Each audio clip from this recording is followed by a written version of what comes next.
미사일 발사를 즉각 중단한다. 비핵화 협상을 시작하겠다. 김정은 북한 최고 통치자의 한마디에 전 세계가 발칵 뒤집혔습니다. 철옹성 같았던 김정은 정권이 단 48시간 만에 무너진 겁니다. 하지만 진짜 충격은 그 다음이었습니다. 이 모든 것의 시작은 대한민국이 쏘아올린 아리랑 7호 위성이었습니다. 30cm 해상도로 포착한 건물의 미세한 진동. 그 진동이 밝혀낸 김정은의 300억 달러 비자금과 비밀 숙청 명단. 그것이 북한 정권을 송두리째 뒤흔든 겁니다. 시작하기 전 구독과 좋아요, 그리고 대한민국 만세. 댓글로 한국을 응원해주세요. 서울입니다. 목표는 서울이 확실합니다. 저는 네이선 클라크입니다. 미국 국방부 정보분석관으로 일하고 있습니다. 2025년 3월 14일 금요일 아침 7시, 제 인생에서 가장 긴 하루가 시작됐습니다. 버지니아주 랭글리 중앙정보국 본부 지하 3층 상황실에서 누군가 외쳤습니다. 그 순간 제 등골이 서늘해졌습니다. 형광등 불빛 아래 6개의 모니터 중 가장 큰 화면에 붉은색 포물선이 떠올랐습니다.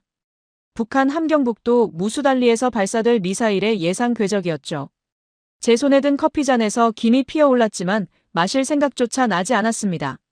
붉은 선은 동해를 가로질러 한반도 중심부를 곧장 관통했습니다.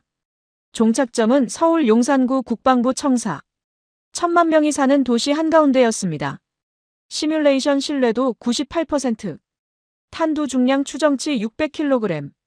옆자리 분석관이 숫자를 읊조렸습니다. 핵탄두 장착 가능성 80% 이상입니다. 상황실 안 공기가 얼어붙었습니다. 20명 넘는 분석관들이 모두 화면만 응시했습니다. 누구 하나 말을 잇지 못했죠. 저 역시 마찬가지였습니다. 20년 넘게 이 일을 해왔지만 이런 건 처음이었습니다. 발사 예정 시각은 언제죠? 누군가 물었습니다. 48시간 이내. 정확한 시점은 파악 중입니다. 48시간. 이틀도 채 안 되는 시간이었습니다. 화면 속 서울에는 지금쯤 사람들이 출근길에 나서고 있을 겁니다. 지하철을 타고 커피를 마시고 아이들을 학교에 데려다주고 있겠죠. 그들은 자기 머리 위로 핵미사일이 날아올 수 있다는 걸 상상조차 못할 겁니다. 북한 통신 암호 해독 상황은 어떻습니까? 제가 물었습니다. 대답은 침묵이었습니다. 그 침묵이 모든 걸 말해주고 있었습니다. 우리는 여전히 북한의 신형 암호 체계를 뚫지 못하고 있었습니다. 세계 최고 수준의 슈퍼컴퓨터와 천재 암호학자들을 동원했지만 소용없었죠. 바로 그때 상황실 문이 열리면서 한 여성이 들어왔습니다. 레이첼 그린 국장이었습니다. 55살의 그녀는 국방부 정보국을 20년 넘게 이끌어온 베테랑이었죠. 하지만 지금 그녀의 얼굴에는 피로가 역력했습니다. 밤새 한숨도 못 잔 게 분명했습니다. 모두 집중해 주십시오. 그녀의 목소리가 상황실을 가득 채웠습니다. 1시간 뒤 국방부 긴급 브리핑룸에서 5개국 정보기관 대표 회의가 열립니다. 미국, 영국, 프랑스, 독일, 이스라엘. 현재 상황을 공유하고 대응책을 논의할 겁니다. 저는 고개를 끄덕였습니다. 5나라 모두 세계 최고 수준의 암호 해독 능력을 보유한 곳들이었습니다. 특히 영국 정부통신본부와 이스라엘 모사드는 북한 통신을 수십 년간 감청해온 전문가들이었죠. 하지만 솔직히 말씀드리겠습니다. 그린 국장이 말을 이었습니다. 지난 72시간 동안 5나라 모두 북한의 신형 암호를 해독하는데 실패했습니다. 한 줄도 뚫지 못했습니다.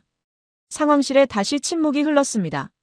제 옆에 앉은 제니퍼리가 작게 한숨을 쉬었습니다. 34세 그녀는 저보다 10년 넘게 어렸지만 암호 분석 분야에서는 천재로 통하는 분석관이었습니다. 우리가 뭘 놓치고 있는 걸까요? 제니퍼가 중얼거렸습니다. 그린 국장이 천천히 상황실을 둘러봤습니다. 그녀의 시선이 모니터 화면들을 하나씩 훑었습니다. 복잡한 수식들, 암호 패턴 분석 그래프들, 신호 주파수 스펙트럼들. 수백억 달러를 들인 첨단 장비들이 빼곡했습니다. 여러분. 그린 국장이 입을 열었습니다. 우리는 지금까지 암호를 수학 문제로만 접근해왔습니다. 더 빠른 컴퓨터, 더 정교한 알고리즘, 더 많은 연산. 하지만 생각해 보십시오. 암호는 결국 사람이 만드는 겁니다. 저는 그녀의 말에 귀를 기울였습니다. 암호는 수학이 아니라 심리입니다. 그린 국장의 목소리에 힘이 실렸습니다. 우리가 놓친 건 코드가 아니라 사람일지 모릅니다. 암호를 만든 사람의 생각, 그들의 두려움, 그들의 습관 말입니다. 그 말이 제 가슴에 묵직하게 와닿았습니다. 하지만 동시에 의문도 들었습니다. 20년 경력의 분석관으로서 저는 늘 데이터와 기술을 믿어왔습니다. 심리? 그건 너무 막연하지 않나요? 48시간 안에 우리는 답을 찾아야 합니다. 그린 국장이 말했습니다. 기존 방식으로는 안 됩니다. 완전히 새로운 접근이 필요합니다. 그녀가 상황실을 나가자 제니퍼가 제게 말했습니다. 국장님 말씀이 맞을지도 모르겠어요. 그녀의 목소리는 조심스러웠습니다. 하지만 저는 아직 확신하지 못했습니다. 그때는 몰랐습니다. 이 말이 앞으로 펼쳐질 모든 일의 열쇠가 될 거라는 걸. 오전 9시 국방부 긴급 브리핑룸은 긴장감으로 가득했습니다. 오각형 테이블 주변으로 5나라 정보기관 대표들이 자리를 잡았습니다. 각자 앞에는 노트북과 암호화된 통신 단말기가 놓여 있었죠. 저는 그린 국장 뒤편 보좌석에 앉아 있었습니다. 제니퍼도 옆자리에 있었습니다. 우리는 필요한 자료를 즉시 제공할 준비를 하고 있었죠. 상황을 정리하겠습니다. 그린 국장이 말문을 열었습니다.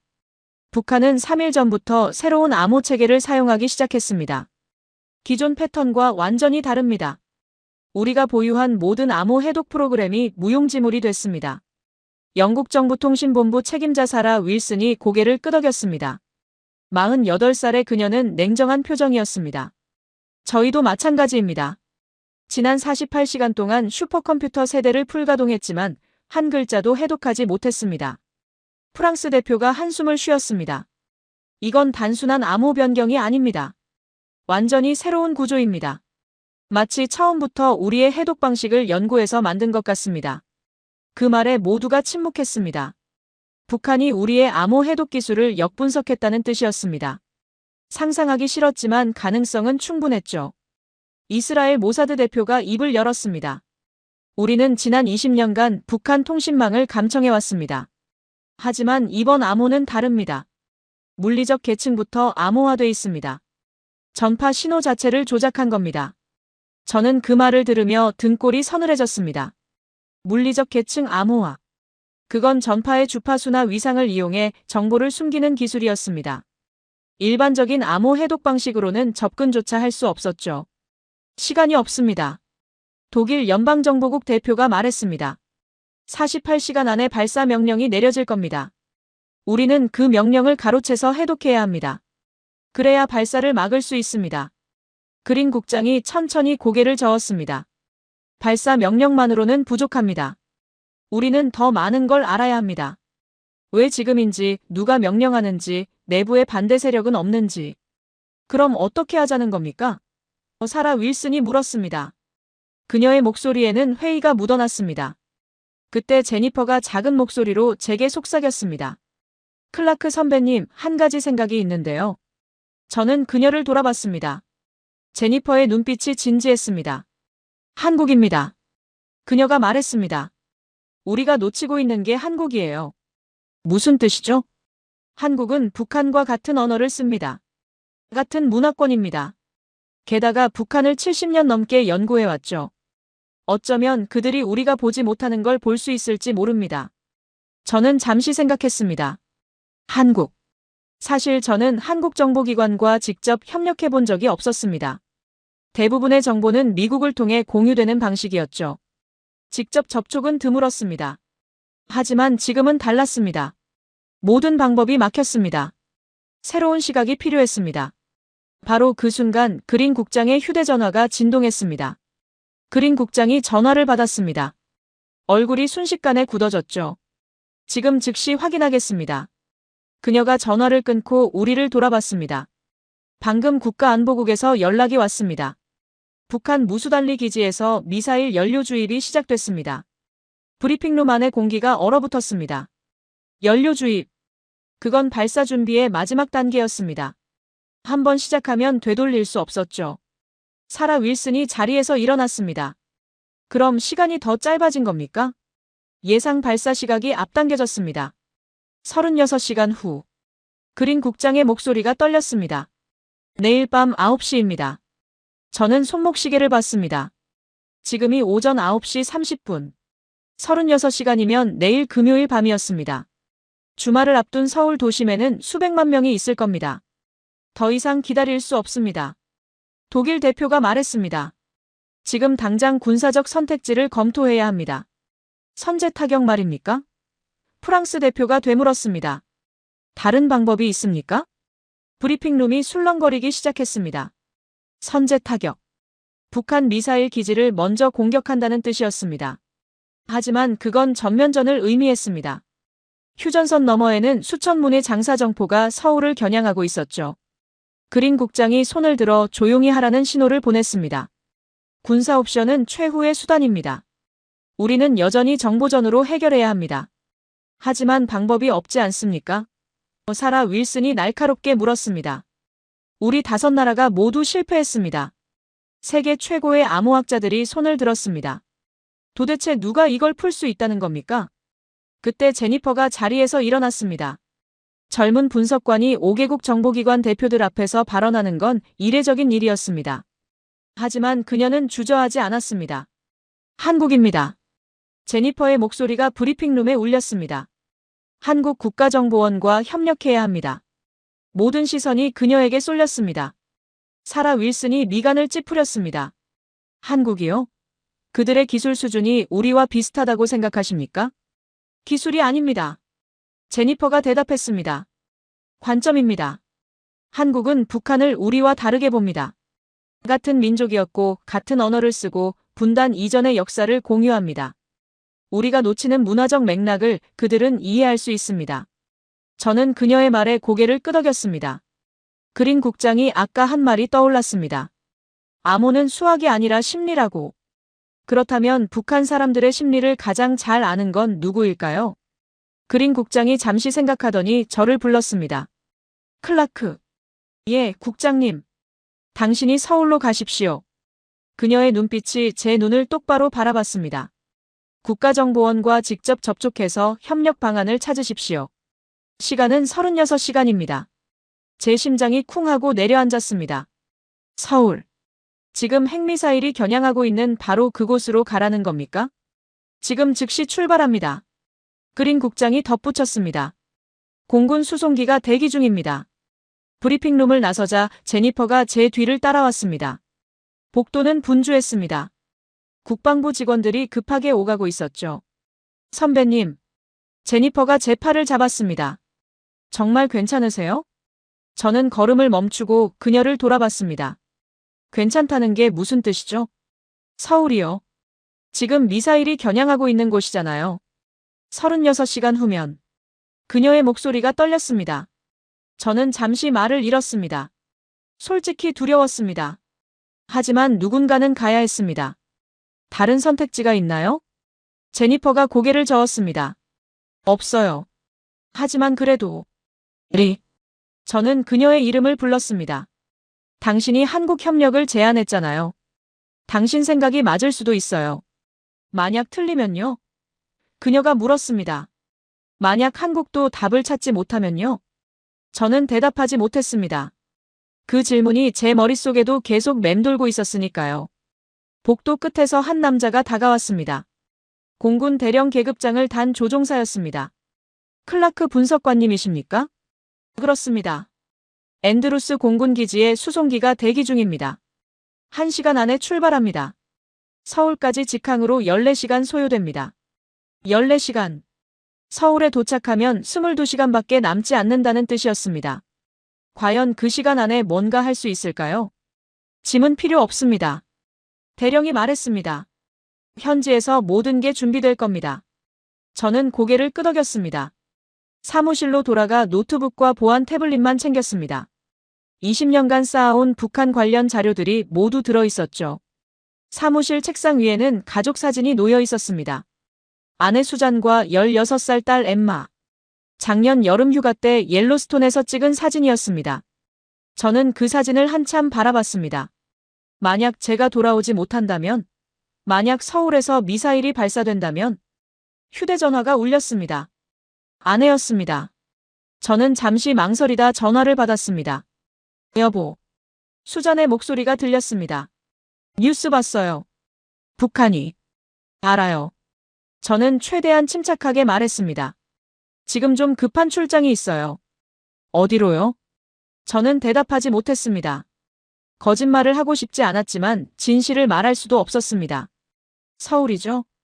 수잔이 조용히 물었습니다. 당신 목소리만 들어도 알아요. 걱정하지 마요. 제가 말했습니다. 곧 돌아올게요. 네이선. 수잔의 목소리가 떨렸습니다. 무리하지 마요. 당신은 영웅이 될 필요 없어요. 그냥 무사히 돌아오면 돼요. 저는 눈을 감았습니다.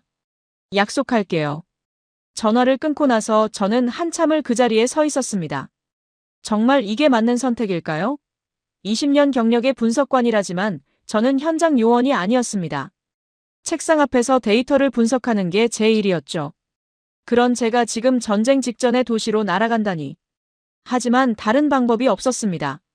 미국, 영국, 프랑스, 독일, 이스라엘. 세계 최고의 정보기관들이 모두 실패했습니다. 이제 남은 건 한국뿐이었습니다. 제니퍼가 문을 두드렸습니다. 선배님, 차가 대기 중이에요. 저는 노트북 가방을 메고 사무실을 나섰습니다. 뒤돌아보지 않았습니다. 돌아보면 주저할 것 같았으니까요. 앤드루스 공군기지로 가는 차 안에서 저는 창밖을 바라봤습니다. 공군 수송기 C-17의 엔진 소리가 귓전을 울렸습니다. 좌석에 앉아 안전벨트를 매는 순간 제 안에 무언가가 바뀌는 걸 느꼈습니다. 이제 돌아갈 수 없었습니다. 이륙 30초 전입니다. 승무원이 말했습니다. 저는 창밖을 내다봤습니다. 워싱턴 DC의 불빛들이 점점 멀어졌습니다. 익숙한 땅, 익숙한 일상, 익숙한 방식들. 모든 게 될매 남겨지고 있었습니다. 수송기에는 저 혼자였습니다. 넓은 화물칸에 덩그러니 놓인 좌석 하나. 고독했습니다. 하지만 동시에 이상하게 마음이 차분해졌습니다. 이륙 후 1시간쯤 지났을 때 보안 태블릿에 메시지가 떴습니다. 그린 국장이었습니다. 클라크, 서울 도착 즉시 용산구 국가정보원 본부로 가십시오. 강민준 팀장이 당신을 기다릴 겁니다. 위성통신 분석 전문가입니다. 42살. 국정원에서 20년 근무했습니다. 강민준. 저는 그 이름을 되뇌었습니다. 처음 듣는 이름이었습니다. 과연 이 사람이 우리가 못 푼 걸 풀 수 있을까요? 태블릿을 내려놓고 저는 눈을 감았습니다. 하지만 잠이 오지 않았습니다. 머릿속에서 지난 48시간이 빠르게 지나갔습니다. 북한의 새 암호, 5나라의 실패, 미사일 연료 주입, 그리고 36시간이라는 시한. 왜 우리는 못 풀었을까? 저는 혼잣말을 했습니다. 우리에게는 모든 게 있었습니다. 슈퍼컴퓨터, 천재 암호학자들, 수십 년간 축적된 데이터. 하지만 그 모든 게 소용없었습니다. 뭔가 근본적인 걸 놓치고 있었던 겁니다. 그린 국장의 말이 다시 떠올랐습니다. 암호는 수학이 아니라 심리라고. 우리가 놓친 건 코드가 아니라 사람이라고. 태평양 상공을 날아가는 동안 저는 북한에 대해 아는 모든 걸 다시 정리했습니다. 김씨 왕조 3대, 주체사상, 선군 정치, 핵개발의 역사. 하지만 그건 모두 책에서 읽은 지식이었습니다. 데이터였습니다. 살아있는 사람들의 이야기가 아니었죠. 한국 사람들은 다를 겁니다. 그들에게 북한은 단순한 적국이 아니었습니다. 70년 전까지 한 나라였고 지금도 같은 언어를 쓰고 이산 가족들이 생사도 모른 채 살아가는 곳이었습니다. 10시간쯤 지났을 때 승무원이 다가왔습니다. 식사 드시겠습니까? 저는 고개를 저었습니다. 입맛이 없었습니다. 대신 커피를 부탁했습니다. 긴장되시죠? 승무원이 물었습니다. 저도 군 생활 20년 했지만 이런 임무는 처음 봅니다. 어떤 임무요? 한 사람이 전쟁을 막으러 가는 임무요. 그가 조용히 말했습니다. 저는 쓴웃음을 지었습니다. 전 영웅이 아닙니다. 그냥 분석관일 뿐이에요. 그래도 가시잖아요. 승무원이 커피를 건네며 말했습니다. 그게 중요한 거 아닐까요? 커피를 마시며 저는 창밖을 봤습니다. 구름 너머로 아침 해가 떠오르고 있었습니다. 새로운 날이 시작되고 있었습니다. 태블릿이 다시 울렸습니다. 제니퍼였습니다. 선배님, 새로운 정보가 들어왔어요. 북한 내부 통신량이 급증하고 있습니다. 뭔가 큰 움직임이 있는 것 같아요. 제 가슴이 철렁했습니다. 발사 시간이 또 앞당겨진 건가요? 아직 확실하지 않아요. 하지만 평소와 다른 패턴입니다. 저는 손목시계를 봤습니다. 서울까지 4시간 남았습니다. 인천국제공항에 도착한 건 현지 시간 오후 2시였습니다. 입국장을 빠져나오자 양복 입은 남자 둘이 기다리고 있었습니다. 클라크 분석관님이십니까? 그중 한 명이 유창한 영어로 물었습니다. 맞습니다. 국가정보원에서 나왔습니다. 차량을 준비했습니다. 검은색 세단을 타고 서울로 향했습니다. 고속도로 양옆으로 아파트들이 끝없이 펼쳐졌습니다. 평범한 금요일 오후였습니다. 사람들은 출근하고 학생들은 학교에 가고 거리에는 차들이 가득했습니다. 이 도시가 20시간 후 핵 공격을 받을 수도 있다는 걸 아무도 모르는 것 같았습니다. 국민들에게 알리지 않았나요? 제가 물었습니다. 아직은 아닙니다. 운전하던 요원이 대답했습니다. 패닉을 막기 위해서입니다. 1000만 명이 한꺼번에 대피하면 더 큰 혼란이 벌어질 겁니다. 저는 고개를 끄덕였습니다. 이해는 됐지만 마음이 무거웠습니다. 용산구 국가정보원 본부는 생각보다 평범한 건물이었습니다. 보안 검색대를 통과하고 엘리베이터를 타고 지하 2층으로 내려갔습니다. 복도 끝 회의실 문이 열렸습니다. 그리고 한 남자가 나왔습니다. 클라크 분석관님, 처음 뵙겠습니다. 그가 한국어로 말했습니다. 통역 요원이 즉시 영어로 옮겼죠. 저는 강민준입니다. 위성통신 분석팀을 맡고 있습니다. 42살의 강민준은 단정한 인상이었습니다. 검은 뿔테 안경 너머로 날카로운 눈빛이 느껴졌습니다. 악수를 나누는 그의 손은 차가웠지만 힘이 있었습니다. 시간이 없으니 바로 시작하시죠. 민준이 회의실로 안내했습니다. 회의실 안에는 대형 스크린 6개가 벽면을 가득 채우고 있었습니다. 각 화면마다 복잡한 데이터들이 흘러가고 있었습니다. 위성사진, 신호 분석 그래프, 암호 패턴들. 저희도 지난 3일간 북한 암호 해독을 시도했습니다. 민준이 말했습니다. 결과는 마찬가지였습니다. 한 줄도 뚫지 못했습니다. 저는 의자에 앉으며 한숨을 쉬었습니다. 그럼 우리도 막힌 건가요? 아닙니다. 민준의 눈빛이 빛났습니다. 한 가지 다른 접근을 시도해봤습니다. 그가 리모컨을 들어 화면을 바꿨습니다. 위성사진 하나가 나타났습니다. 북한 무수단리 미사일 기지였습니다. 이건 아리랑 7호가 어제 새벽 촬영한 사진입니다. 민준이 설명했습니다. 해상도는 30cm. 지상의 신문 글자도 읽을 수 있는 수준입니다. 저는 화면을 자세히 봤습니다. 미사일 발사대, 연료 탱크, 관제 건물들이 선명하게 보였습니다. 하지만 저희는 사진이 아닌 다른 걸 봤습니다. 민준이 말했습니다. 진동입니다. 진동이요? 예. 그가 다른 화면을 띄웠습니다. 복잡한 파형 그래프였습니다. 아리랑 7호에는 레이저 간섭계가 탑재돼 있습니다. 원래는 지진 감지용인데 저희는 이걸 다르게 활용했습니다. 민준이 화면을 확대했습니다. 건물에서 나오는 미세한 진동을 포착한 겁니다. 사람이 걷는 진동, 기계가 돌아가는 진동, 심지어 벽을 통과하는 음파까지. 저는 그의 말을 이해하려 애썼습니다. 그러니까 건물 안의 소리를 밖에서 듣는다는 건가요? 비슷합니다. 민준이 고개를 끄덕였습니다. 암호화된 전파 신호는 못 들어도 물리적 진동은 숨길 수 없습니다. 그 순간 제 머릿속이 번쩍했습니다. 그럼 지금 북한 관제실 안에서 무슨 일이 벌어지는지 알 수 있다는 겁니까? 제가 물었습니다. 민준이 미소를 지었습니다. 정확히는 그들이 무슨 말을 하는지까지는 모릅니다. 하지만 얼마나 많은 사람이 움직이는지, 어떤 장비가 작동하는지, 심지어 타자기 소리까지 분석할 수 있습니다. 그가 키보드를 두드렸습니다. 화면에 새로운 데이터가 나타났습니다. 어젯밤 11시부터 오늘 새벽 4시까지 관제실 건물의 진동 패턴입니다. 파형 그래프가 시간대별로 펼쳐졌습니다. 특정 시간대에 진동이 급증하는 구간이 보였습니다. 새벽 1시 30분. 민준이 그 구간을 가리켰습니다. 이 시간에 관제실 내부에서 격렬한 움직임이 포착됐습니다. 최소 20명 이상이 동시에 움직였습니다. 회의였을까요? 아니면 다툼이었을 겁니다. 민준의 목소리가 낮아졌습니다. 진동 패턴을 보면 급격한 움직임이 많습니다. 의자가 넘어지는 소리, 무거운 물체가 바닥에 떨어지는 충격파. 평범한 회의는 아니었습니다. 저는 화면에 더 집중했습니다. 민준이 다른 구간을 확대했습니다. 그리고 새벽 2시 40분. 그가 말했습니다. 이 시간부터 특이한 신호가 나타납니다. 화면에 규칙적인 패턴이 보였습니다. 짧고 긴 진동이 반복됐습니다. 이건 모스 부호 같은데요.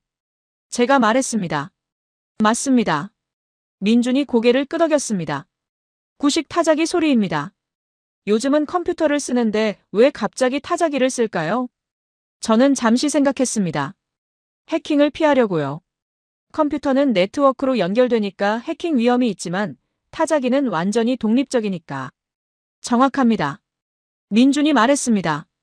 그들은 컴퓨터로는 쓸 수 없는 뭔가를 타자기로 작성했습니다. 극비 문서일 겁니다. 그가 다른 파일을 열었습니다. 저희는 타자기 진동 패턴을 분석해서 어떤 글자가 입력됐는지 역추적했습니다.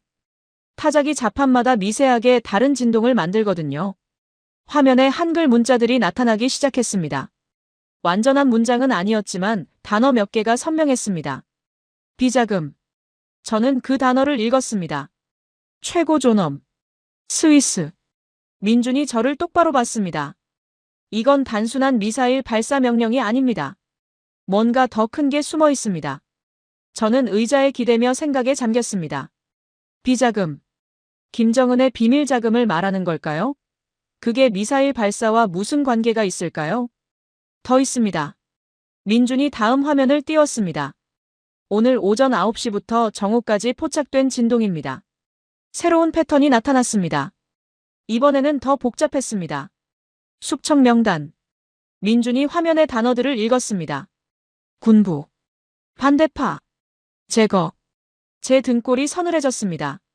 내부 숙청이 진행되고 있다는 건가요? 그렇습니다. 민준의 목소리가 무거웠습니다. 미사일 발사를 앞두고 반대 세력을 제거하려는 겁니다. 하지만 이건 기회일 수도 있습니다. 무슨 뜻이죠? 민준이 제 눈을 똑바로 봤습니다. 북한 내부가 흔들리고 있다는 뜻입니다. 모두가 김정은을 지지하는 게 아닙니다. 누군가는 이 미사일 발사를 막고 싶어 할 겁니다. 저는 천천히 고개를 끄덕였습니다. 그 사람들을 찾아야 한다는 거죠? 예. 민준이 말했습니다. 그리고 그들에게 도움을 줘야 합니다. 암호를 풀지 못해도 내부에서 무너뜨릴 수는 있습니다. 그때 민준의 휴대전화가 울렸습니다. 그가 전화를 받고 얼굴이 굳어졌습니다. 새로운 진동이 포착됐습니다. 그가 전화를 끊으며 말했습니다. 민준이 키보드를 두드렸습니다. 실시간 데이터가 화면에 떠올랐습니다. 오후 2시 15분부터 지금까지의 진동 패턴이었습니다. 이건. 저는 화면을 보며 숨을 멈췄습니다. 진동 그래프가 평소와 완전히 달랐습니다. 여러 건물에서 동시다발적으로 강한 신호가 포착되고 있었습니다. 관제실뿐 아니라 군 막사, 통신소, 심지어 지하 벙커에서까지. 전면적인 움직임입니다. 민준이 말했습니다. 최소 300명 이상이 동시에 이동하고 있습니다. 발사 준비인가요? 아닙니다. 민준이 화면을 확대했습니다. 패턴이 다릅니다. 이건 군사작전이 아니라. 그가 말을 멈췄습니다. 새로운 데이터가 나타났기 때문입니다. 특정 건물 하나에서 비정상적인 진동이 포착됐습니다. 지하 벙커입니다. 민준의 목소리가 떨렸습니다. 김정은이 머무는 곳으로 추정되는 곳입니다. 화면에는 규칙적이면서도 혼란스러운 패턴이 나타났습니다. 여러 사람이 동시에 움직이고 뭔가 큰 물체가 옮겨지고 금속성 소리가 울렸습니다. 총성입니다. 민준이 조용히 말했습니다. 총소리가 들립니다. 제 심장이 빠르게 뛰었습니다. 내부 쿠데타인가요? 가능성이 높습니다. 민준이 다른 화면을 띄웠습니다. 하지만 아직 확실하지 않습니다. 이 진동만으로는 누가 이기고 있는지 알 수 없습니다. 저는 의자에서 일어나 화면 가까이 다가갔습니다. 실시간으로 데이터가 업데이트되고 있었습니다. 북한 땅 깊숙한 곳에서 지금 이 순간 뭔가 거대한 변화가 일어나고 있었습니다. 만약 쿠데타가 성공하면? 제가 물었습니다. 미사일 발사가 중단될 수도 있습니다. 민준이 대답했습니다. 하지만 만약 실패한다면 김정은은 더 빨리 발사 명령을 내릴 겁니다. 보복으로. 저는 손목시계를 봤습니다. 지금이 오후 2시 반. 예정된 발사 시각까지 18시간 반 남았습니다. 민준의 휴대전화가 다시 울렸습니다. 이번에는 더 긴 통화였습니다. 그의 표정이 점점 심각해졌습니다. 미국 국가안보국에서 연락이 왔습니다. 그가 전화를 끊으며 말했습니다. 북한 통신망 전체가 일시적으로 마비됐습니다. 10분 전부터 모든 신호가 끊겼습니다. 그게 무슨 뜻이죠? 누군가 의도적으로 차단한 겁니다. 민준이 설명했습니다. 내부에서 김정은이 외부와 연락하지 못하게 막은 겁니다. 저는 그 의미를 이해했습니다. 쿠데타 세력이 움직이고 있다는 뜻이었습니다. 그들은 김정은을 고립시키고 있었습니다. 하지만 문제가 있습니다. 민준이 다른 화면을 가리켰습니다. 미사일 기지는 독립적인 통신망을 쓰고 있습니다. 일반 통신망이 끊겨도 발사 명령은 전달될 수 있습니다. 그럼 결국 막을 수 없다는 건가요? 민준이 잠시 생각하더니 저를 똑바로 봤습니다. 한 가지 방법이 있습니다. 위험하지만 말씀해보세요. 미사일 기지의 암호 시스템에는 백도어가 있을 겁니다. 민준이 설명했습니다. 비상시를 대비한 긴급 중단 코드. 김정은 자신도 통제력을 잃을 상황에 대비해서 만들어뒀을 겁니다. 저는 그의 말을 곱씹었습니다. 그 코드를 찾아야 한다는 거죠? 맞습니다. 민준이 고개를 끄덕였습니다. 그리고 저는 그게 어디 있는지 알 것 같습니다. 그가 화면을 바꿨습니다. 타자기 진동 패턴이 다시 나타났습니다. 새벽에 포착됐던 그 비밀 문서였습니다. 비자금 계좌 정보와 함께 다른 숫자들이 있었습니다. 민준이 특정 부분을 확대했습니다. 16자리 숫자 배열.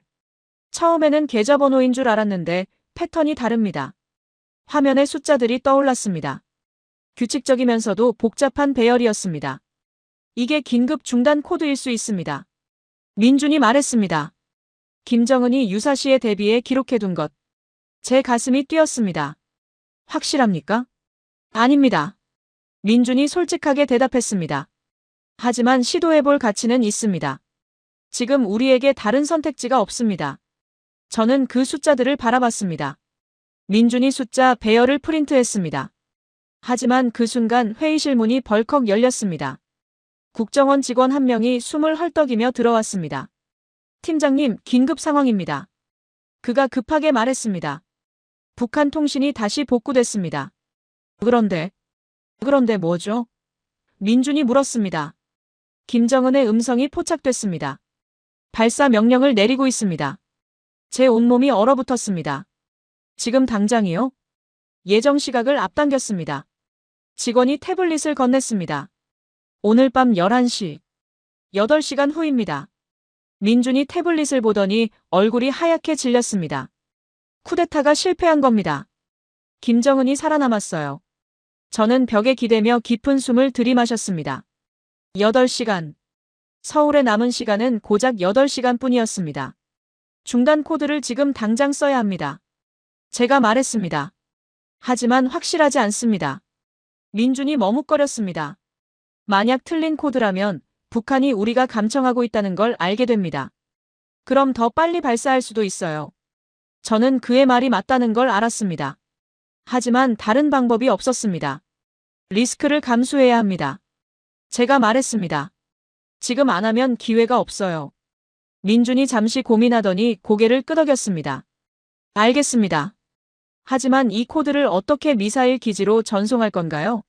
우리에게 북한 통신망 접근 권한이 없습니다. 저는 보안 태블릿을 꺼냈습니다. 미국 국가안보국에 요청하겠습니다. 그들은 북한 군사망에 침투할 능력이 있습니다. 그린 국장에게 긴급 메시지를 보냈습니다. 상황 설명과 함께 16자리 숫자를 첨부했습니다. 답장은 3분 만에 왔습니다. 코드 전송 시도합니다. 결과는 15분 내 확인 가능합니다. 저는 민준에게 보여줬습니다. 그가 고개를 끄덕이며 아리랑 7호 실시간 피드를 띄웠습니다. 미사일 기지를 계속 모니터링하겠습니다. 민준이 말했습니다. 코드가 작동하면 뭔가 변화가 있을 겁니다. 15분이 마치 15시간처럼 느껴졌습니다. 저는 화면만 뚫어지게 바라봤습니다. 미사일 기지의 진동 패턴, 열화상 이미지, 전파 신호. 모든 데이터를 분석했습니다. 하지만 아무 변화도 없었습니다. 안 됐습니다. 민준이 조용히 말했습니다. 코드가 작동하지 않았어요. 제 머릿속이 하얗게 변했습니다. 마지막 희망이 사라졌습니다. 바로 그때 태블릿에 새 메시지가 떴습니다. 그린 국장이었습니다. 클라크, 코드 전송 실패. 북한 시스템이 거부했습니다. 하지만 흥미로운 일이 벌어졌습니다. 코드를 입력하자 시스템이 자동으로 다른 파일을 토해냈습니다. 암호화되지 않은 원본 데이터입니다. 지금 분석 중입니다. 저는 그 메시지를 읽고 또 읽었습니다. 다른 파일이요? 무슨 파일이죠? 1분 후 대용량 파일이 전송됐습니다. 민준이 그걸 열었습니다. 화면에 나타난 건 방대한 양의 문서들이었습니다. 은행 계좌 내역서, 비밀 계약서, 그리고 사진들. 수백 장의 사진이었습니다. 이게 뭡니까? 제가 물었습니다. 민준이 문서들을 빠르게 훑어봤습니다. 그의 얼굴이 점점 굳어졌습니다. 김정은의 비자금 전체 내역입니다.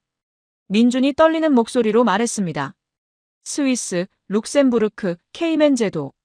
총액이. 그가 계산기를 두드렸습니다. 300억 달러입니다. 민준이 숨을 들이켰습니다. 그리고 더 있습니다. 숙청 명단. 지난 10년간 제거된 사람들의 명단입니다. 사진과 함께. 저는 화면을 봤습니다. 수백 명의 얼굴이 스쳐 지나갔습니다. 군인들, 관료들, 심지어 가족들까지. 모두 김정은의 명령으로 사라진 사람들이었습니다. 이 정보를 공개하면 민준이 말을 잇지 못했습니다. 저는 그의 말을 이해했습니다. 이 정보가 북한 내부로 흘러들어간다면 김정은 정권은 순식간에 무너질 겁니다. 하지만 문제가 있었습니다. 시간이 없습니다. 제가 말했습니다. 이 정보를 공개하는데 며칠이 걸릴 텐데 미사일은 8시간 안에 발사됩니다. 민준이 고개를 끄덕였습니다. 맞습니다. 게다가 북한 주민들 대부분은 인터넷 접속이 불가능합니다. 정보를 전달할 방법이 없어요. 저는 의자에 주저앉았습니다. 이렇게 큰 무기를 손에 쥐었는데 쓸 수가 없다니. 마치 열쇠는 있는데 문이 잠겨있지 않은 것 같았습니다. 북한 내부 네트워크라도 있나요? 제가 물었습니다. 광명망이 있습니다.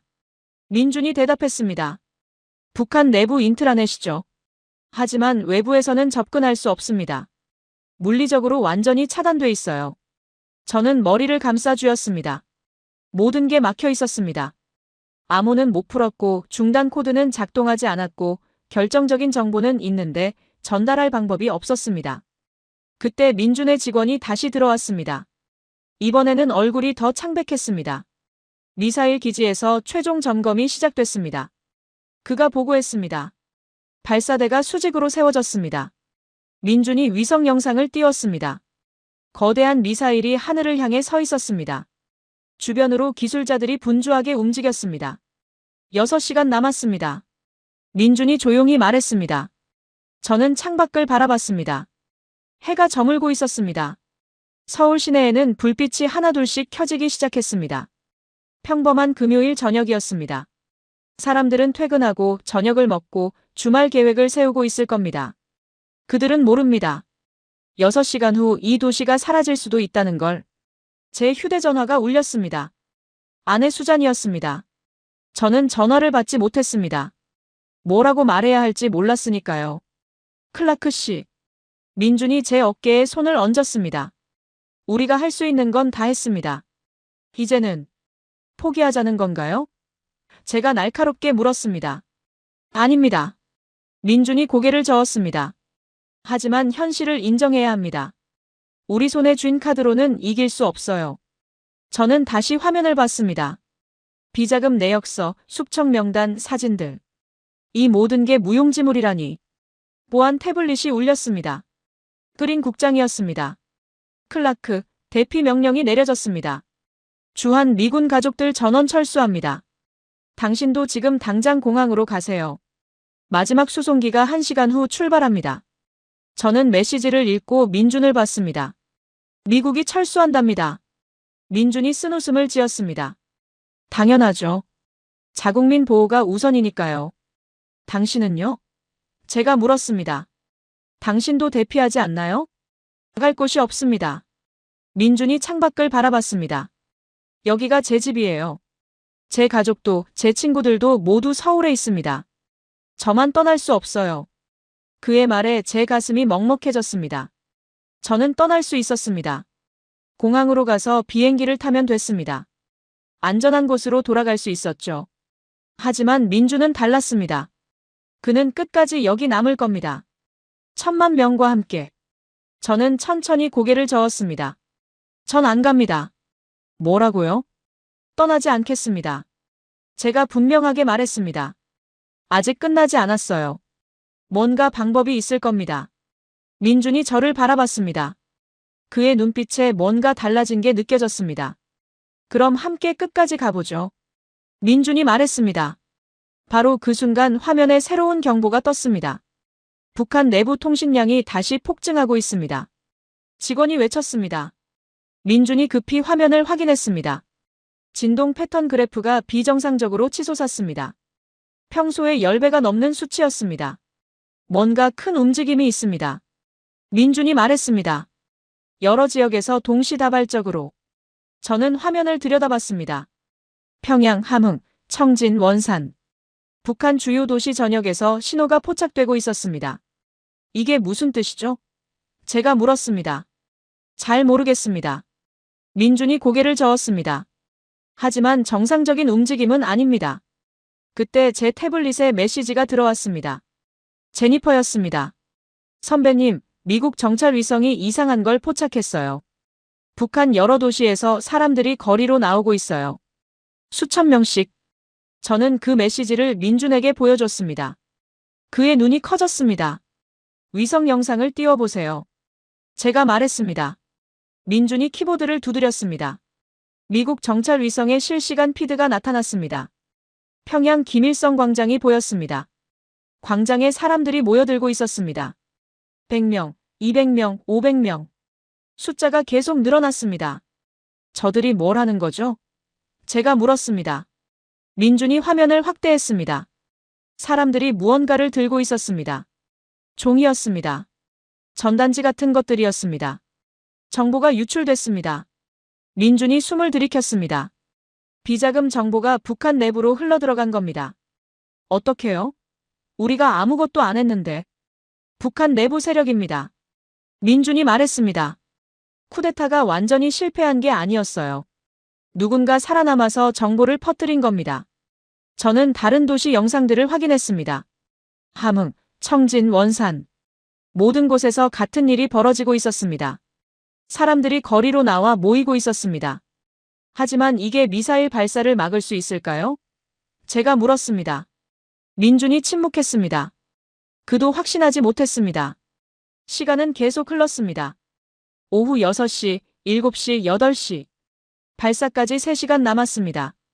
저는 회의실 바닥에 앉아 있었습니다. 지친 몸이 더 이상 움직이지 않았습니다. 민준도 옆에 주저앉았습니다.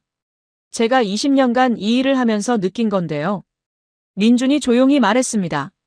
정보는 힘이지만 사람이 없으면 무용지물이에요. 저는 그를 돌아봤습니다. 우리는 모든 정보를 가지고 있었습니다. 민준이 계속 말했습니다. 위성, 암호, 진동 분석. 하지만 결국 결정을 내리는 건 사람이에요. 북한 주민들, 군인들, 관료들. 그들이 움직여야 뭔가 바뀝니다. 저는 그의 말을 곱씹었습니다. 맞는 말이었습니다. 우리는 기술에만 의존했습니다. 컴퓨터, 위성, 암호 해독.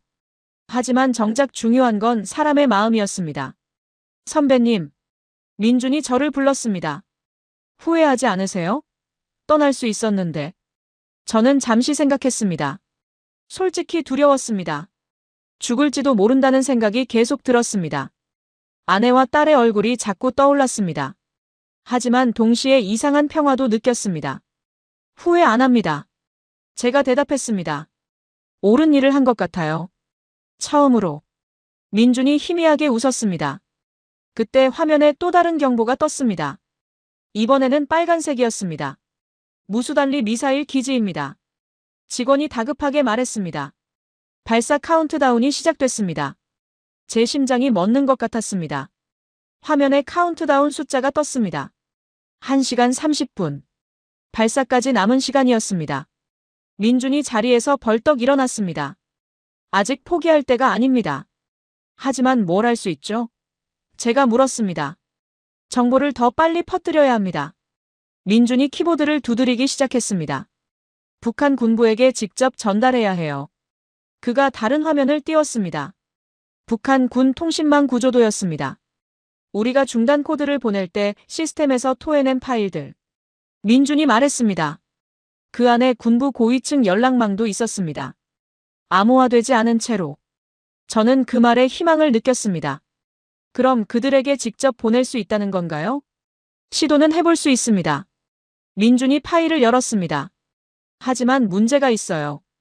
북한 군부가 우리를 믿을까요? 외부에서 온 정보를 신뢰할까요? 저는 잠시 생각했습니다. 민준 말이 맞았습니다. 아무리 진짜 정보라도 적국에서 온 것이라면 의심받을 게 분명했습니다. 하지만 만약 내부에서 온 것처럼 보인다면요? 제가 말했습니다. 민준이 저를 똑바로 봤습니다. 무슨 뜻이죠? 쿠데타 세력이 살아남아 정보를 퍼뜨렸다고 했잖아요. 제가 설명했습니다. 우리도 그들인 것처럼 위장하는 겁니다. 내부 고발자처럼. 민준의 눈이 빛났습니다. 그럴 수 있습니다. 북한 군부 내부 통신 방식을 흉내내면. 그가 급히 작업을 시작했습니다. 저도 옆에 앉아 도왔습니다. 비자금 자료, 숙청 명단, 사진들을 북한 내부 문서 양식으로 재구성했습니다. 하지만 누구 이름으로 보내죠? 민준이 물었습니다. 저는 숙청 명단을 다시 봤습니다. 수백 명의 이름이 있었습니다. 그중 눈에 띄는 이름이 하나 있었습니다. 리영철. 제가 그 이름을 가리켰습니다. 북한군 총참모장이었던 사람. 작년에 숙청됐다고 알려졌죠. 그 사람 이름으로 보낸다는 건가요? 민준이 물었습니다. 예. 제가 고개를 끄덕였습니다. 만약 죽었다고 알려진 고위장성이 살아서 내부 고발을 한다면 군부는 믿을 겁니다. 최소한 확인은 하겠죠. 민준이 잠시 망설이더니 키보드를 쳤습니다. 해보겠습니다. 그가 메시지를 작성했습니다. 북한 군부 고위층 30명에게 동시에 전송할 예정이었습니다. 동지들에게 고합니다. 민준이 문장을 읽어내려갔습니다. 나는 리영철 총참모장입니다. 살아있습니다. 최고 존엄의 범죄 증거를 공개합니다. 비자금 300억 달러. 무고한 동지들의 숙청. 이제 진실을 알아야 합니다. 저는 그 문장을 보며 숨을 멈췄습니다. 과연 이게 먹힐까요? 보냅니다. 민준이 엔터키를 눌렀습니다. 화면에 전송 완료 메시지가 떴습니다. 이제 기다릴 수밖에 없었습니다. 카운트다운은 계속됐습니다. 1시간 10분, 50분, 40분. 아무 변화도 없었습니다. 안 되는 건가요? 제가 불안하게 물었습니다. 민준이 대답하지 않았습니다. 그도 모르는 게 분명했습니다. 30분, 20분. 그때 갑자기 화면이 깜빡였습니다. 북한 내부 통신망에 새로운 신호가 포착됐습니다. 군부 긴급회의가 소집됐습니다. 직원이 외쳤습니다. 평양 인민무력부 건물에서. 민준이 위성 영상을 띄웠습니다. 군 고위 장성들이 속속 건물로 들어가고 있었습니다. 그들이 움직이고 있어요. 민준이 떨리는 목소리로 말했습니다. 하지만 시간이 없었습니다. 카운트다운은 15분까지 내려왔습니다. 바로 그 순간 무수달리 미사일 기지에서 이상한 일이 벌어졌습니다. 위성 영상 속 미사일 기지가 흔들렸습니다. 아니, 정확히는 멈췄습니다. 발사대 주변에서 분주하게 움직이던 기술자들이 모두 동작을 멈췄습니다. 뭔가 명령이 내려온 것 같습니다. 민준이 진동 분석 화면을 확인했습니다. 관제실에서 긴급 통신이 포착됐어요. 저는 숨을 죽이고 화면을 바라봤습니다. 카운트다운은 10분까지 내려와 있었습니다. 발사대가 내려가고 있습니다. 직원이 외쳤습니다. 화면 속에서 수직으로 서 있던 미사일이 천천히 수평으로 누웠습니다. 발사 준비를 해제하고 있었습니다. 멈췄습니다. 민준이 떨리는 목소리로 말했습니다. 발사가 중단됐어요. 저는 그 순간을 믿을 수 없었습니다. 정말로 멈춘 건가요? 정말로 끝난 건가요? 평양에서 긴급 방송이 나갑니다. 다른 직원이 보고했습니다. 민준이 북한 방송 신호를 가로챘습니다. 화면에 한 남자가 나타났습니다. 북한군 장성 제복을 입은 50대 남자였습니다. 나는 리영철 총참모장이다. 그가 말했습니다. 제 심장이 쿵 하고 뛰었습니다. 리영철. 우리가 이름을 빌린 바로 그 사람. 그가 정말 살아있었습니다. 나는 작년에 죽지 않았다. 리영철이 계속 말했습니다. 숨어서 진실을 모았다. 최고 존엄의 범죄를. 그리고 오늘 동지들과 함께 일어섰다. 화면이 바뀌었습니다. 군 장성들이 한자리에 모여 있었습니다. 20명이 넘었습니다. 우리는 인민을 배신한 독재자를 거부한다. 리영철이 선언했습니다. 미사일 발사를 중단했다. 전쟁이 아니라 평화를 선택한다. 저는 믿을 수가 없었습니다. 쿠데타가 성공한 겁니까? 정말로 김정은 정권이 무너진 건가요? 김정은은 체포됐다. 리영철이 말을 이었습니다. 비자금과 숙청의 증거가 공개됐다. 이제 북한은 새로운 길을 간다. 방송이 끝났습니다. 회의실은 침묵에 휩싸였습니다. 아무도 말을 하지 못했습니다. 그러다 민준이 천천히 의자에 주저앉았습니다. 끝났어요. 정말로 끝났어요. 저도 힘이 빠져 바닥에 주저앉았습니다. 긴장이 풀리자 온몸이 떨렸습니다. 제 태블릿에 메시지들이 쏟아지기 시작했습니다. 그린 국장, 제니퍼, 미국 국방부, 백악관. 모두가 확인을 요청했습니다. 클라크, 확인해 주십시오. 미사일 발사가 정말 중단됐습니까? 저는 떨리는 손으로 답장을 보냈습니다. 확인합니다. 발사 중단. 쿠데타 성공. 위기 종료. 회의실 밖에서 환호성이 들렸습니다. 국정원 직원들이 서로 껴안고 기뻐했습니다. 민준이 제게 다가왔습니다. 클라크 씨, 당신 덕분입니다. 아닙니다. 제가 고개를 저었습니다. 당신이 진동 분석을 생각해내지 않았다면 불가능했어요. 그리고 리영철이 살아있지 않았다면 우리 모두의 덕분이죠. 민준이 웃으며 말했습니다. 창밖을 보니 서울 시내의 불빛들이 평화롭게 빛나고 있었습니다. 사람들은 여전히 자신들이 얼마나 위험했는지 모를 겁니다. 하지만 그래도 괜찮았습니다. 그들이 안전하다는 게 중요했으니까요. 며칠 후 북한에서 또 다른 방송이 나왔습니다. 새로운 임시정부가 구성됐고 비핵화 협상을 시작하겠다는 선언이었습니다. 국제사회는 놀라움과 환영으로 반응했습니다. 그린 국장이 서울로 날아왔습니다. 그녀는 저와 민준을 만나 악수를 나눴습니다. 두 분이 세상을 바꿨습니다. 그녀가 말했습니다. 우리가 한 건 정보를 공유한 것뿐입니다. 제가 대답했습니다. 실제로 세상을 바꾼 건 북한 사람들이에요. 그들이 일어선 겁니다. 민준이 고개를 끄덕였습니다. 정보는 힘이지만 사람이 없으면 아무 의미가 없어요. 그날 저녁 저는 민준과 함께 서울 거리를 걸었습니다. 한강 다리 위에 섰습니다. 서울의 야경이 눈앞에 펼쳐졌습니다. 수백만 개의 불빛이 강물에 반짝였습니다. 일주일 전 이 도시는 핵 공격 직전이었습니다. 하지만 지금은 평화로웠습니다. 이상하죠? 민준이 난간에 기대며 말했습니다. 우리가 암호를 끝내 풀지 못했는데 위기가 해결됐어요. 저는 고개를 끄덕였습니다. 그게 가장 중요한 교훈인 것 같습니다. 기술만으로는 부족해요. 사람을 이해해야 합니다. 당신은 이제 어떻게 하실 건가요? 민준이 물었습니다. 워싱턴으로 돌아갑니다. 제가 대답했습니다. 가족이 기다리고 있어요. 하지만 뭔가 달라질 것 같습니다. 어떻게요? 20년간 저는 책상 앞에만 앉아 있었습니다. 제가 말했습니다. 데이터만 보고 숫자만 믿었죠. 하지만 이번에 배웠어요. 진짜 중요한 건 사람이라는 걸. 그들의 두려움, 희망, 용기. 민준이 미소를 지었습니다. 좋은 분석관이 되겠네요. 아니요. 제가 고개를 저었습니다. 더 나은 사람이 되고 싶습니다. 휴대전화가 울렸습니다. 아내 수잔이었습니다. 이번에는 바로 받았습니다. 여보, 뉴스 봤어요. 수잔의 목소리가 떨렸습니다. 북한이. 당신이 거기 있었던 거죠? 네. 저는 솔직하게 대답했습니다. 하지만 이제 끝났어요. 곧 집으로 갈게요. 무사해서 다행이에요. 수잔이 울먹였습니다. 정말 다행이에요. 나도 그래요. 제가 말했습니다. 사랑해요. 전화를 끊고 저는 다시 서울을 바라봤습니다.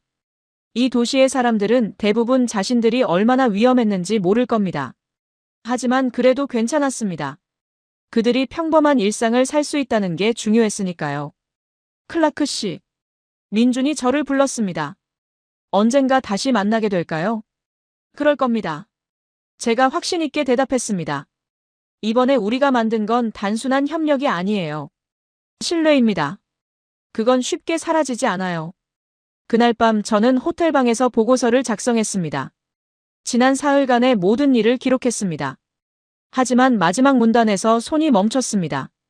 뭐라고 써야 할까요? 이번 사건에서 진짜 중요했던 게 뭐였을까요?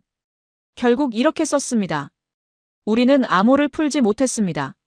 하지만 승리했습니다. 기술이 아니라 사람이 답이었습니다.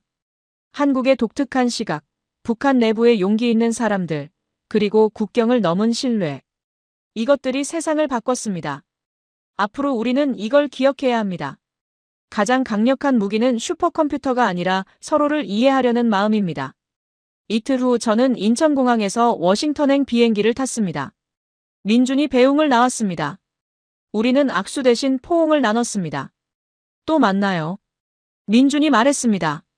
반드시요. 제가 대답했습니다. 비행기가 이륙했습니다. 창밖으로 서울이 점점 멀어졌습니다. 하지만 이상하게 떠나는 게 아니라 연결되는 느낌이었습니다. 집에 도착했을 때 수잔과 딸 엠마가 공항에서 기다리고 있었습니다. 엠마가 달려와 제 품에 안겼습니다. 아빠, 영웅이 됐어요? 엠마가 물었습니다. 저는 웃으며 딸의 머리를 쓰다듬었습니다. 아니야. 아빠는 그냥 옳은 일을 했을 뿐이야. 그리고 좋은 친구를 만났어. 그날 밤 저는 오랜만에 깊이 잠들었습니다. 악몽도 없었습니다. 꿈속에서 저는 다시 한강 다리 위에 서 있었습니다. 민준이 옆에 있었고 서울의 불빛들이 평화롭게 빛났습니다. 세상은 여전히 위험했습니다. 앞으로도 위기는 올 겁니다. 하지만 이제 저는 알았습니다. 우리에게는 기술만 있는 게 아니라 서로가 있다는 걸. 그리고 그게 가장 강력한 무기라는 걸. 2025년 3월 세상은 전쟁 직전까지 갔다가 돌아왔습니다. 아무도 몰랐지만 두 분석관이 국경을 넘어 만들어낸 신뢰가 모든 걸 바꿨습니다. 그리고 그 신뢰는 지금도 계속되고 있습니다. 대한민국 국가정보원의 세계정보기관 협의회 특별상을 수여합니다. 6개월 후 스위스 제네바 국제회의장이었습니다. 강민준이 단상에 올라 트로피를 받았습니다. 50개국 정보기관 대표들이 기립박수를 보냈습니다. 미국 그린 국장도 영국 사라 윌슨도 박수를 치고 있었습니다. 하지만 진짜 폭탄은 시상식이 끝난 후였습니다. 민준 씨. 제가 복도에서 그를 불렀습니다. 축하합니다. 클라크 씨. 민준이 반갑게 악수를 청했습니다. 여기까지 와주셨어요? 당연하죠. 저는 웃었습니다. 하지만 사실 축하만 하러 온 건 아닙니다. 민준의 표정이 진지해졌습니다. 무슨 일이죠? 저는 주변을 둘러본 후 그를 빈 회의실로 데려갔습니다. 보안 태블릿을 꺼내 화면을 보여줬습니다. 이게 뭡니까? 민준이 화면을 봤습니다. 중국입니다. 제가 조용히 말했습니다. 지난 3개월간 중국이 새로운 암호 체계를 개발했습니다. 북한 것보다 100배는 더 복잡합니다. 민준의 얼굴이 굳었습니다. 그리고 어제 저는 다음 화면을 띄웠습니다. 대만 해협에서 이상 신호가 포착됐습니다. 중국 군함 30척이 동시에 움직이기 시작했어요. 침공 준비인가요? 아직 확실하지 않습니다. 제가 대답했습니다. 하지만 미국, 일본, 호주 모두 같은 신호를 잡았어요. 그런데 아무도 암호를 못 뚫고 있습니다. 민준이 창밖을 바라봤습니다. 알프스 산맥이 저 멀리 보였습니다. 그래서 저를 찾아오신 건가요? 민준이 물었습니다. 우리에게 다시 당신의 도움이 필요합니다. 제가 솔직하게 말했습니다. 아리랑 8호가 작년에 발사됐죠? 더 정밀한 센서를 탑재했다고 들었습니다. 민준이 천천히 고개를 끄덕였습니다. 맞습니다. 해상도가 15cm까지 올라갔습니다. 그리고요? 수중 음파 탐지도 가능합니다. 민준이 말했습니다. 잠수함의 프로펠러 소리까지 잡을 수 있어요. 제 눈이 커졌습니다. 그럼 중국 해군의 움직임을 추적할 수 있습니다. 민준이 확신에 찬 목소리로 말했습니다. 하지만 조건이 있어요. 뭡니까? 이번에는 한국이 주도합니다. 민준의 눈빛이 날카로워졌습니다. 정보 공유도 작전 계획도 우리가 중심이 돼야 해요. 저는 잠시 망설였습니다. 미국 정보기관이 주도권을 내놓는다? 워싱턴이 받아들일까요? 하지만 선택의 여지가 없었습니다. 알겠습니다. 제가 고개를 끄덕였습니다. 한국 주도로 하겠습니다. 민준이 손을 내밀었습니다. 그럼 다시 한번 해봅시다. 우리는 악수를 나눴습니다. 그날 밤 저는 긴급 보고서를 워싱턴으로 보냈습니다. 제목은 간단했습니다. 작전명 태평양의 눈. 한국 주도 다국적 정보작전 제안이었습니다. 사흘 후 백악관에서 승인이 떨어졌습니다. 일주일 후 서울 국가정보원 지하작전실에는 10개국 분석관들이 모였습니다. 미국, 일본, 호주, 영국, 캐나다, 프랑스, 독일, 인도, 싱가포르, 필리핀. 모두가 한국의 지휘를 받기로 합의했습니다. 민준이 브리핑을 시작했습니다. 여러분, 우리에게 48시간이 있습니다. 저는 그 말을 듣고 웃음이 나왔습니다. 또 48시간이라니. 이번에는 다릅니다. 민준이 화면을 켰습니다. 우리는 이미 방법을 알고 있습니다. 화면에 아리랑 8호의 실시간 영상이 떠올랐습니다. 대만 해협, 중국 군함들, 그리고 물속 깊은 곳의 잠수함들. 보이지 않는 걸 보는 겁니다. 민준이 말했습니다. 들리지 않는 걸 듣는 거죠. 자, 시작합니다. 대만 해협 위기. 그것이 우리의 다음 이야기였습니다. 일주일 후 저는 다시 서울에 있었습니다. 국가정보원 지하 5층. 이번에는 더 깊은 곳이었습니다. 최고 보안 등급 작전실이었죠. 클라크 씨, 이쪽입니다. 민준이 저를 안내했습니다. 문을 열자 거대한 스크린이 벽 전체를 덮고 있었습니다. 대만 해협의 실시간 위성 영상이었습니다. 중국 군함 30척이 일렬로 늘어서 있었습니다. 상황이 악화되고 있습니다. 민준이 설명했습니다. 어제부터 중국 전투기 150대가 푸젠성 공군기지에 집결했어요. 저는 화면을 뚫어지게 봤습니다. 침공 개시는 언제로 보십니까? 48시간 아닙니다. 민준이 대답했습니다. 하지만 이번엔 다릅니다. 북한과 달리 중국은 내부 분열이 없어요. 완벽하게 통제된 군대입니다. 그럼 어떻게 막습니까? 민준이 다른 화면을 띄웠습니다. 아리랑 8호가 흥미로운 걸 포착했습니다. 화면에 중국 남부 해안 지하시설이 나타났습니다. 거대한 콘크리트 구조물이었습니다. 해저 터널입니다. 민준이 확대했습니다. 대만까지 연결된 비밀 통로예요. 10년 전부터 건설했습니다. 위성으로도 못 찾았던 겁니다. 제 등골이 서늘해졌습니다. 그럼 지상 침공이 아니라 지하 침투입니다. 민준이 고개를 끄덕였습니다. 특수부대 5,000명이 터널을 통해 대만 본토로 들어갈 겁니다.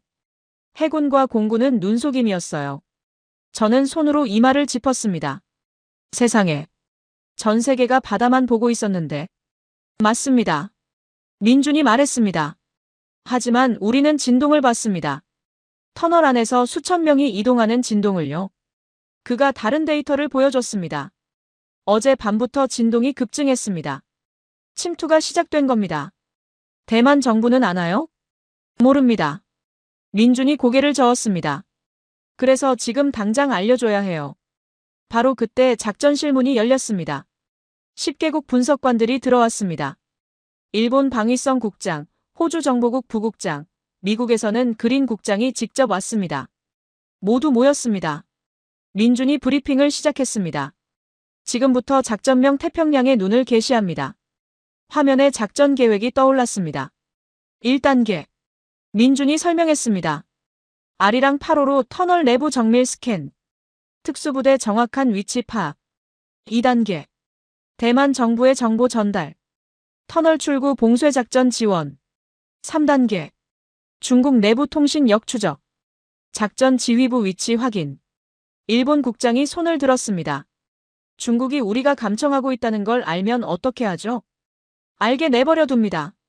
민준이 단호하게 말했습니다. 오히려 우리가 다 알고 있다는 걸 보여주는 겁니다. 심리전입니다. 그린 국장이 고개를 끄덕였습니다. 동의합니다.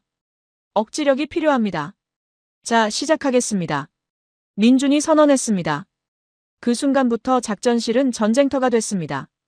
10개국 분석관들이 각자 위치에서 데이터를 분석했습니다. 아리랑 8호가 전송하는 실시간 정보가 쏟아졌습니다. 터널 입구 확인. 일본 분석관이 외쳤습니다. 특수부대 이동 속도 계산 완료. 호주 분석관이 보고했습니다. 대만 출구 위치 3곳 특정. 캐나다 분석관이 화면에 표시했습니다. 저는 민준 옆에 서서 모든 걸 지켜봤습니다. 불과 1년 전만 해도 상상할 수 없던 광경이었습니다. 한국이 10개국 정보작전을 지휘하고 있었습니다. 클라크 씨. 민준이 저를 불렀습니다. 이제 당신 차례입니다. 제 차례요? 백악관에 보고하십시오. 민준이 말했습니다. 미국 대통령이 중국 주석에게 직접 연락해야 합니다. 우리가 모든 걸 알고 있다고. 저는 고개를 끄덕이고 보안 전화를 들었습니다. 워싱턴은 지금 한밤중이었지만 상관없었습니다. 국가안보보좌관입니다. 전화 너머로 목소리가 들렸습니다. 긴급 보고드립니다. 제가 말했습니다. 중국의 대만 침공 경로를 확인했습니다. 해저 터널입니다. 전화 너머가 잠시 조용했습니다. 증거가 있습니까? 한국 아리랑 8호 위성 데이터입니다. 지금 전송하겠습니다. 데이터를 보낸 후 30초가 지났습니다. 확인했습니다. 보좌관의 목소리가 떨렸습니다. 대통령께 즉시 보고하겠습니다. 전화를 끊자 민준이 저를 봤습니다. 이제 중국이 움직일 겁니다. 어떻게요? 후퇴하거나. 민준이 말했습니다. 아니면 더 빨리 공격하거나. 화면 속 중국 군함들이 여전히 대만 해협에 떠 있었습니다. 하지만 이제 모두가 알고 있었습니다. 진짜 위험은 바다가 아니라 땅속에 있다는 걸. 시계를 봤습니다. 자정을 넘기고 있었습니다. 48시간이 시작됐습니다. 새벽 3시 작전실의 긴장이 최고조에 달했습니다. 모두가 잠도 자지 않고 화면만 응시했습니다. 중국 외교부에서 긴급 성명이 나왔습니다. 프랑스 분석관이 보고했습니다. 민준이 중국어 원문을 띄웠습니다. 통역관이 빠르게 번역했습니다. 대만 해협 군사훈련은 예정대로 진행된다. 외부 간섭을 용납하지 않는다. 강경하게 나오는군요. 그린 국장이 말했습니다. 아닙니다. 민준이 고개를 저었습니다. 이건 블러핑입니다. 진짜 신호는 따로 있어요. 그가 다른 화면을 가리켰습니다. 터널 내부 진동이 줄어들고 있습니다. 30분 전부터요. 저는 그래프를 확인했습니다. 확실히 진동 강도가 떨어지고 있었습니다. 멈춘 건가요? 제가 물었습니다. 아닙니다. 민준이 화면을 확대했습니다. 방향을 바꾸고 있어요. 후퇴하는 겁니다. 일본 국장이 자리에서 일어났습니다.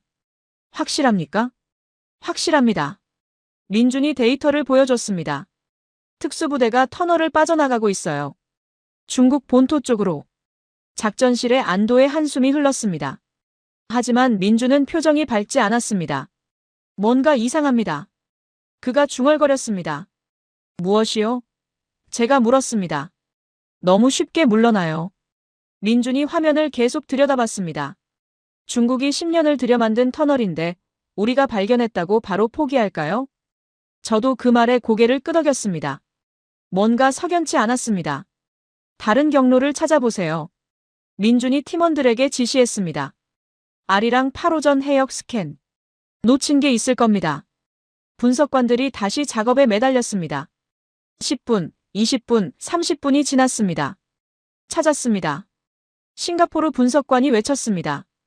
화면에 새로운 지점이 표시됐습니다. 대만 북쪽 해역이었습니다. 또 다른 터널입니다. 민준이 숨을 들이켰습니다. 이게 진짜였어요. 저는 화면을 봤습니다. 첫 번째 터널보다 훨씬 깊은 곳에 있었습니다. 그래서 발견하기 어려웠던 겁니다. 첫 번째는 미끼였습니다. 민준이 이를 악물었습니다. 우리가 그걸 찾는 동안 진짜 부대는 두 번째 터널로 이동한 거예요. 지금 어디까지 왔습니까? 그린 국장이 급하게 물었습니다. 대만 출구까지 3km. 호주 분석관이 계산했습니다. 현재 속도라면 2시간 후 도착합니다. 민준이 즉시 전화를 들었습니다. 대만 국가안전국이었습니다. 북부 해안 긴급 경계하십시오. 민준이 급하게 말했습니다. 좌표를 보냅니다. 2시간 안에 적 특수부대가 출현할 겁니다. 전화를 끊고 그가 우리를 돌아봤습니다. 이제 대만의 몫입니다. 우리는 뭘 할 수 있죠? 제가 물었습니다.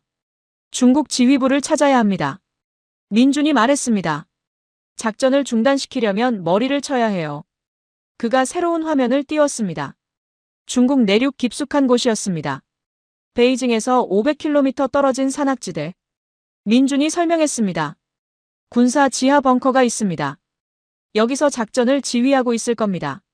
하지만 어떻게 접근합니까? 일본 국장이 물었습니다. 중국 본토 한가운데인데요. 민준이 잠시 생각하더니 저를 봤습니다. 클라크 씨, 미국 국가안보국에 사이버 공격팀이 있죠? 있습니다. 제가 대답했습니다. 그들이 중국 군사망에 침투할 수 있나요? 저는 망설였습니다. 이론적으로는 가능합니다. 하지만 전쟁 행위로 간주될 수 있어요. 지금이 전쟁 직전입니다.